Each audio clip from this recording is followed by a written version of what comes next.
So hey guys what's up, welcome back to study tech. तो आज हम लोग पढ़ने वाले हैं विस्तस बुक का एक प्यारा सा chapter number 2 the tiger king, written by कल्की। तो एक राज्य था जिसका नाम था प्रतिबंधपुरम। तो उस राज्य के जो राजा थे उनको बेसिकली द टाइगर किंग नाम से जाना जाता था। तो होता क्या है कि जब वो पैदा हुए थे तो एस्ट्रोलॉजर लोग को बुलाया जाता है, जैसा कि पुराना जमाना में होता था। तो जो एस्ट्रोलॉजर्स वहां पर आए थे उन्होंने प्रेडिक्ट किया था, उन्होंने भविष्यवाणी किया था कि ये जो राजा है ये warriors of warriors and heroes of heroes बनेंगे, लेकिन एक दिन इनकी डेथ जरूर होगी। एंड इस चीज को सुन के एक बहुत अजीब सा चीज होता है। तो होता क्या है कि जो महाराज जो सिर्फ अभी 10 दिन के हैं, जो अभी अभी पैदा हुए हैं, वो वहां पर बोलने लगते हैं। वो बोलते हैं कि ये कौन सा बात हुआ, इसमें प्रेडिक्शन वाली कौन सी बात है। जो आदमी पैदा होता है वो एक ना एक दिन तो मरता ही है। एंड अगर सच में प्रिडिक्शन की बात है, भविष्यवाणी की बात है, तो आप मुझे ये बताओ ना कि मैं कैसे मरूंगा। मतलब कि उन्होंने बात तो एकदम सही कही है कि मरना तो भाई सबको है ना। अगर सच में प्रेडिक्शन कर रहे हो तो बता दो कि वो कैसे मरेंगे। तो इस बात को सुन के जो चीफ एस्ट्रोलॉजर थे, जो सबके हेड थे, जो सबसे प्रमुख थे, वो वहां पर बहुत शॉक्ड होते हैं। एंड उनको अच्छा भी लगता है कि एक 10 दिन का बच्चा ऐसा क्वेश्चन पूछ रहा है। उनको हैरानी होती है कि एक 10 दिन का बच्चा सिर्फ बोल ही नहीं बल्कि इतना अच्छा, इतना इंटेलिजेंट वाला क्वेश्चन भी पूछ सकता है। तो वो उनके क्वेश्चन का रिप्लाई करते हैं कि because he was born in the hour of bull, मतलब कि वो जिस समय पे जन्म लिए वो एक बुल का समय था। ऐसा कुछ एस्ट्रोलॉजिकल टर्म है, ठीक है, इसको आप मीन से वैसे ही समझना। तो क्योंकि वो उस समय में जन्म लिए तो उनका जो डेथ का रीजन है वो एक टाइगर होगा। एंड इस चीज को सुन के जो हमारे महाराज है, भले ही वो 10 दिन के क्यों ना हो, बट महाराज तो महाराज है ना भाई। तो जो महाराज है वो डरते नहीं है। इनफैक्ट वो सारे टाइगर्स को वार्निंग देते हैं। वो कहते हैं कि टाइगर को सावधान रहने कह दो।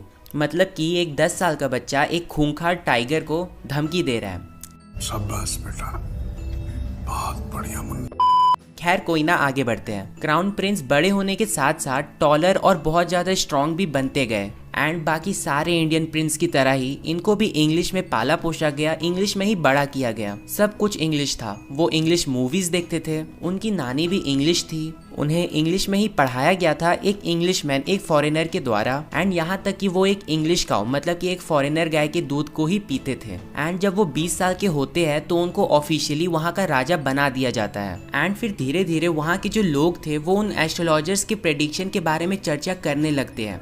एंड ये बात फिर धीरे धीरे हमारे महाराज के कानों तक आ पहुंचती है। उन्हें ये मालूम चलता है कि हाँ, जब वो जन्म लिए थे तो कुछ एस्ट्रोलॉजर्स वहाँ पर आए थे एंड उनका प्रेडिक्शन किए थे, उनके जीवन के बारे में भविष्यवाणी किए थे।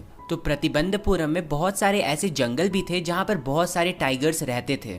तो होता क्या है कि फिर महाराज वहाँ पर जाकर के टाइगर हंट करना स्टार्ट कर देते हैं एंड एक टाइगर को मार भी देते हैं। फिर मारने के बाद, उस टाइगर की हत्या करने के बाद, वो वहाँ के स्टेट एस्ट्रोलॉजर को बुलाते हैं। मतलब कि उस स्टेट के जो भविष्यवाणी करते हैं ना, तो उनको बुलाते हैं एंड उन्हें दिखाते हैं कि देखो मैंने टाइगर को तो मार दिया। फिर वो स्टेट एस्ट्रोलॉजर उनसे कहते हैं कि हमने आपके जन्म के टाइम पे जो भविष्यवाणी किया था, जो प्रेडिक्शन किया था, वो एकदम सही है, वो बिल्कुल सही है, उसमें कोई गड़बड़ नहीं है। वो ये भी कहते हैं कि जिस तरीके से आपने इस टाइगर को मारा है, ठीक वैसे ही उसी तरीके से आप 99 टाइगर्स को मार दोगे, लेकिन 100 टाइगर को आप नहीं मार पाओगे। एंड फिर वो ये भी कहते हैं कि अगर वो 100वां टाइगर को मार देंगे तो वो अपने जितने भी एस्ट्रोलॉजी की बुक्स है, जो उन्होंने ज्ञान जहाँ से इकट्ठा किया है, वो सब कुछ जला देंगे। अपना टफ हेयर्स वो काट देंगे जो कि वो बहुत मेहनत से उगाए थे, एंड फिर एक इंश्योरेंस एजेंट बन जाएंगे। तो ये चीज बेसिकली महाराज की ईगो में जाकर के लग जाता है। वो इसको एज अ चैलेंज एक्सेप्ट कर लेते हैं एंड फिर वो अपने राज्य में एक ऑर्डर को पास करते हैं कि उनके सिवाय कोई भी टाइगर को हंट नहीं कर सकता। एंड अगर कोई भी टाइगर को हंट करता है या फिर उस पर एक पत्थर भी फेंकता है तो वो उनकी प्रॉपर्टी को जब्त कर लेंगे एंड उसके सारे पैसे को सीज कर लिया जाएगा। मतलब कि उसके जितने भी पैसे है एंड प्रॉपर्टी है, दोनों को सीज कर लिया जाएगा। एंड वो फिर ये भी कहते हैं कि जब तक वो 100 टाइगर को नहीं मार लेते, वो स्टेट के कोई भी मैटर को डील नहीं करेंगे। मतलब कि वो अपना सारा मोटिव, सारा फोकस, सारा एम टाइगर्स को मारने में लगा देते हैं। एंड वो ये भी कहते हैं कि जब तक वो 100वां टाइगर को ना मार ले, वो कोई भी राज्य का काम को नहीं करेंगे। एंड इस पूरे हंटिंग के जर्नी में महाराज ने काफ़ी ज़्यादा डिफिकल्टी को फेस करी। कभी उनको टाइगर से अपनी हाथों से लड़ना पड़ता था, तो कभी उनका बुलेट मिस हो जाती थी, लेकिन अंत में हर बार वही जीतते थे एंड उस टाइगर को वो मार देते थे। तो एक बार की बात है, एक ब्रिटिश ऑफिशियल वहाँ पर प्रतिबंधपुरम में आते हैं एंड उनका ये शौक था कि वो एक टाइगर को वहाँ पर मारेंगे एंड उसके साथ वो फोटो खिंचवाएंगे। वो एक ब्रिटिश ऑफिशियल थे, ब्रिटिश से आए थे, लेकिन फिर भी उनको इस चीज का इजाजत नहीं मिलता है, मतलब कि टाइगर हंट करने का परमिशन नहीं मिलता है। फिर उनकी सेक्रेटरी ने उनको एक मैसेज भेजा कि महाराज आप खुद उस टाइगर को मार सकते हो, हमारे ब्रिटिश ऑफिसर को तो बस उस टाइगर के साथ एक फोटो खिंचवाने से मतलब है। लेकिन फिर भी महाराज ने उनको इस चीज का परमिशन नहीं दिया, क्योंकि महाराज के हिसाब से अगर वो उनको ये परमिशन दे देते तो ऐसे ही बहुत सारे ब्रिटिश ऑफिशियल उनके पास आते और ऐसा करने को वापस से परमिशन मांगते। लेकिन इस चीज के कारण जो हमारे किंग है वो कहीं ना कहीं डर भी जाते हैं। वो इसलिए डरते हैं क्योंकि उन्होंने एक ब्रिटिश ऑफिसर को मना किया था, एंड ऐसा हो सकता है कि वो ब्रिटिश ऑफिसर गुस्से में आकर के उनसे उनका किंगडम को छीन ले। तो वो थोड़े से डरे हुए होते हैं एंड इसीलिए वो अपने दीवान से डिस्कस करके 50 डायमंड रिंग्स ऑफिसर की वाइफ के लिए भेज देते हैं, ये सोच के कि ऑफिसर की वाइफ उनमें से 1-2 रिंग्स को सेलेक्ट करेगी एंड बाकी रिंग्स को वापस भेज देगी। लेकिन ऐसा होता नहीं है।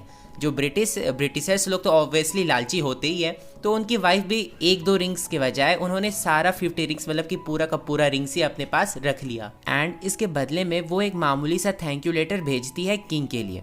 तो इससे होता क्या है कि किंग को 3 लाख रुपए का तो नुकसान होता ही है, लेकिन उसका जो किंगडम है वो बच जाता है। अब हाँ, आप लोगों को लग रहा होगा कि 3 लाख रुपए ये तो बहुत मामूली बात है, बट नहीं, उस टाइम पे ये बहुत एक्सपेंसिव होता था एंड उस टाइम पे एक किंग के लिए 3 लाख रुपए की भी वैल्यू होती थी। तो आगे क्या होता है कि महाराज ने अगले 10 साल में 70 टाइगर्स को मार गिराया। एंड इसके वजह से होता क्या है कि उनके स्टेट प्रतिबंधपुरम से टाइगर की मात्रा बहुत कम होने लगी, टाइगर्स एक्सटिंक्ट होने लगे।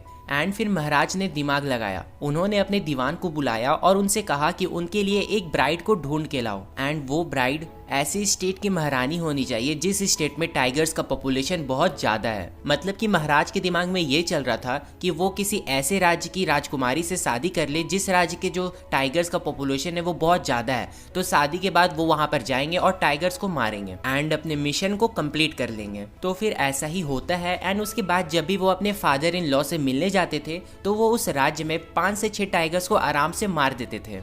एंड ऐसे ही करते करते उन्होंने टोटल 99 टाइगर्स को अब मार दिया था। अब महाराज को सिर्फ एक टाइगर को और मारना था, लेकिन प्रॉब्लम तो ये थी कि ना उनके राज्य में अब टाइगर बचे थे और ना ही उनके फादर इन लॉ के राज्य में, तो उन्हें वो एक लास्ट टाइगर नहीं मिल रहा था। फिर अचानक से महाराज को ये खबर मिलती है कि बगल के एक हिल साइड विलेज में सीप्स गायब हो रही है और ये सिर्फ एक टाइगर का काम हो सकता है। तो इस न्यूज को सुन के महाराज इतने खुश होते हैं कि वो उस विलेज के लोगों के लिए 3 इयर्स टैक्स एक्सेम्पशन को अनाउंस कर देते हैं। मीन्स कि अब उन गांव वालों को 3 साल तक कोई भी टैक्स नहीं देना पड़ता। तो वो उस विलेज में जाते हैं एंड टाइगर को खोजना स्टार्ट कर देते हैं, लेकिन उनको वहां पर टाइगर नहीं मिलता है। इनफैक्ट वो ये भी ठान लेते हैं कि जब तक उनको वहां पर टाइगर नहीं मिलेगा तब तक वो उस विलेज को छोड़ करके नहीं जाएंगे। लेकिन फिर भी उनको वहां पर कोई भी टाइगर नहीं मिलता है। फिर वो बहुत ज़्यादा फ्यूरियस हो जाते हैं, मतलब कि वो बहुत ज़्यादा गुस्सा हो जाते हैं एंड वो फिर उस विलेज के लैंड टैक्स को दुगना कर देते हैं। एंड जब दीवान ने इसके अगेंस्ट एडवाइस किया, उन्होंने महाराज को ऐसा करने को मना किया, ये बोल के कि लोग भड़क जाएंगे,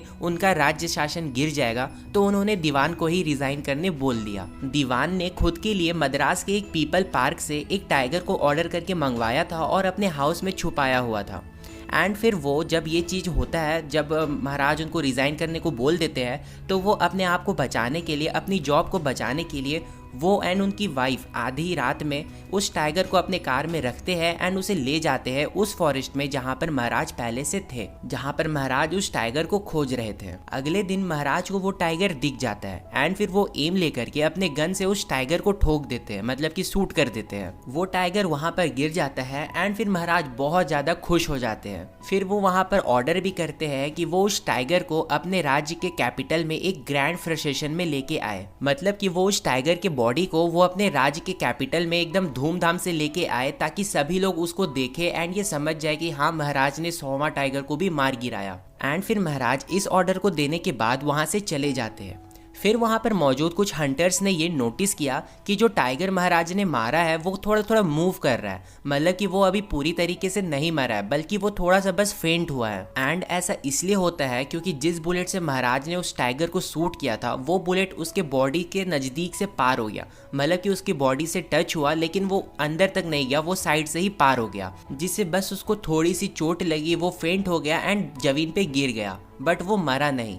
एंड जब हंटर्स ने ये बात किंग को बताना चाहा तो उनको ऐसा लगा कि अगर वो इस बात को किंग को बताते हैं तो उनकी जॉब खतरे में आ सकती है, महाराज इनको जॉब से निकाल सकते हैं। तो ऐसा वो ऑब्वियसली चाहते नहीं थे कि ऐसा हो, उनको जॉब से निकाला जाए। तो उनमें से एक हंटर ने अपना गन निकाला एंड उस टाइगर को, उस इंजर्ड टाइगर को वापस से गोली मार दिया। फिर जैसा कि किंग ने ऑर्डर किया था, उस टाइगर के बॉडी को उनके राज्य के कैपिटल में लाया गया। अब कुछ दिनों बाद महाराज के बेटे का तीसरा जन्मदिन था एंड वो ये चाहते थे कि वो अपने बेटे को, अपने बच्चे को कुछ अच्छा गिफ्ट करे। तो फिर वो शॉपिंग सेंटर चले गए एंड फिर वहां जाके उन्होंने डिसाइड किया कि वो अपने बेटे के लिए एक वुडन टाइगर को गिफ्ट करेंगे। शॉप में उनको एक वुडन टाइगर दिखता है, वो पसंद आता है एंड वही डिसाइड करते हैं उसे देने का। बट जो वुडन टाइगर था उसका दाम सिर्फ 2 अनाज और 1 क्वार्टर था, जो कि बहुत ज्यादा चीप है, सस्ता है। एंड शॉपकीपर को ये मालूम था कि अगर वो इतना सस्ता सामान राजा का बेटे के लिए दिखाएगा तो उसको पनिशमेंट मिल सकती है under the rules of emergency. तो उसने उस टाइगर का दाम 300 रुपीज बताया।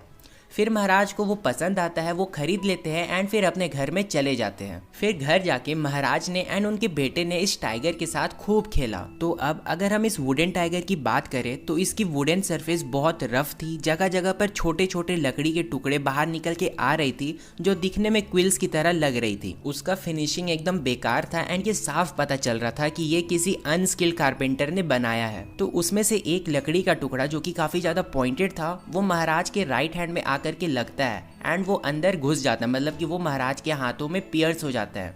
फिर महाराज झट से उस लकड़ी के टुकड़े को निकालते हैं, साइड में रखते हैं। बट अगले दिन उस राइट हैंड में इन्फेक्शन हो जाता है एंड फिर 4 दिन के अंदर अंदर वो एक सोर बन गई थी एंड वो इन्फेक्शन उनके पूरे राइट हैंड में फैल जाता है। महाराज को ठीक करने के लिए मद्रास से सर्जन्स को बुलाया गया, लेकिन वो सर्जन्स, वो डॉक्टर उन्हें नहीं बचा पाते हैं एंड अनफॉर्चुनेटली महाराज की डेथ हो जाती है। तो एक तरह से देखा जाए तो हम ये भी कह सकते हैं कि उन 100 टाइगर्स ने महाराज से बदला ले लिया। तो इसी के साथ हमारा ये चैप्टर द टाइगर किंग खत्म होता है। उम्मीद है आपको हमारा एक्सप्लेनेशन पसंद आया होगा एंड अगर आया है तो एक लाइक कर देना एंड हाँ, ऐसे ही मोर एनिमेटेड वीडियोस के लिए आप हमारे चैनल को सब्सक्राइब कर सकते हैं।